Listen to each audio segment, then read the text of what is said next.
Hi everyone, it's Four Corners, and today I watched episode 11 and 12 of Ninjago Crystalized at 0.25x speed. So far out of the first 12 episodes, I think I was the most excited to break these down because the ninja are finally getting deep into this whole crystal plot. We see a lot of old familiar locations and also some new locations that could possibly be older locations in disguise. And there's also a lot of good action to go along with all that.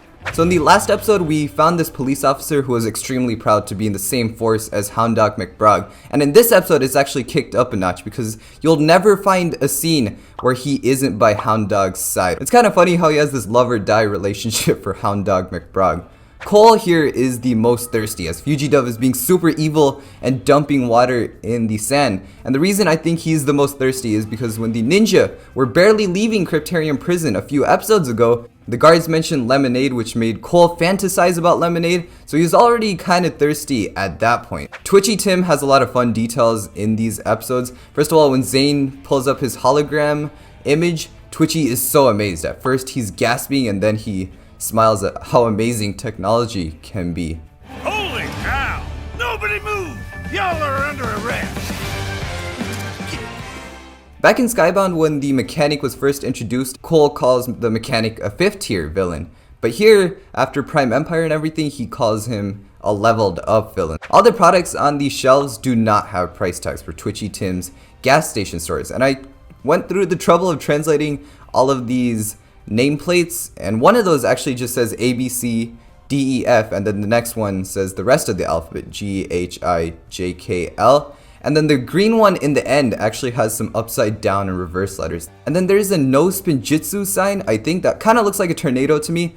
Houndog is extremely shocked when Twitchy reveals that the ninja are there. I mean, I would be too. Why would a guy stowing people away reveal people all of a sudden? The other guy is so surprised too. After Fuji-Dove's big moment and the ninja go to the mechanic's main lair, the handlebars are actually little mechanic arms. And I guess since the doors are locked, it's kind of activated by the mechanic's other mechanical arm and he's able to, key it some way.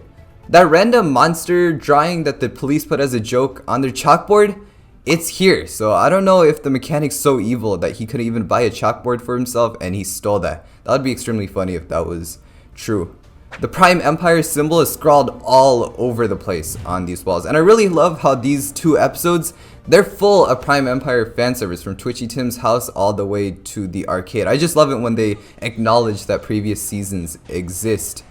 Jay seems to be so interested in the Noodles that he doesn't even let them go throughout the whole fight when the mechanic is able to break out of his ropes.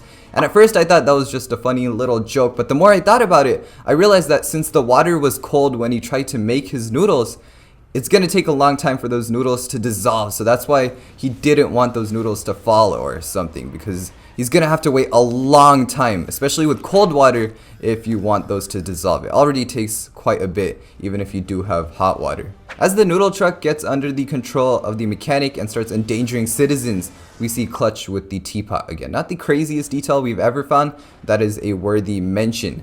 Jay mentions that he's going to give the mechanic 10,000 volts of justice, and he never really specifies how much lightning is actually in his powers. So this was pretty cool, and I researched how much 10,000 volts actually is, and it's actually the amount of energies they use to keep the dinosaurs inside those little fences in Jurassic Park. So that's pretty cool. But also I learned that 10,000 volts usually kills a person, but there are cases where people have survived. So that's why Cole and Kai and many other people don't die when they're zapped by Jay. Plus the lightning traveled through those rails, so the power probably went down.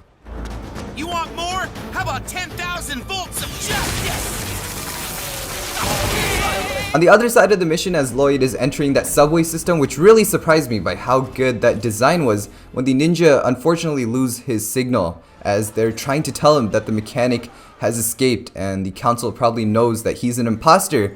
The signal goes out in this location called Primeval's Eye, and that's the location where the Oni temple is.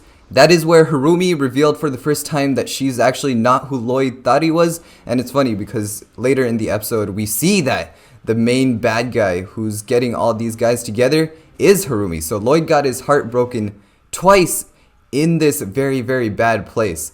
And that's also where the Oni temple ends up floating. So this whole Primeval's Eye location is going to be pretty important. The table in the middle has 4 holes, most probably to hold the the 4 golden weapons once they're able to get those. There's also stairs going up, meaning that, you know, it's meant for someone to go on. Lloyd's now failed attempt at going undercover actually has some pretty cool character details. You can see the duct tape going all around Lloyd, and that's how he attached the arm to him. There's even duct tape on the arm, which I don't think the mechanic would usually put on. The light at the top is held by these Vengestone chains, and I feel like that needed to be there because all these pink crystals usually make you forget about the whole Vengestone plot, so I like how they're integrating normal Vengestone and whatever this specialized Vengestone is. And that is all for this video, breaking down episode 11 and 12 at 0.25x speed. Comment down below which was your favorite detail. Make sure you subscribe if you enjoyed these videos. Do take a lot of effort to make, and I really want to thank everyone for supporting these videos because I did not expect for this amazing response. And as usual, I'll see you in the next one. Bye bye.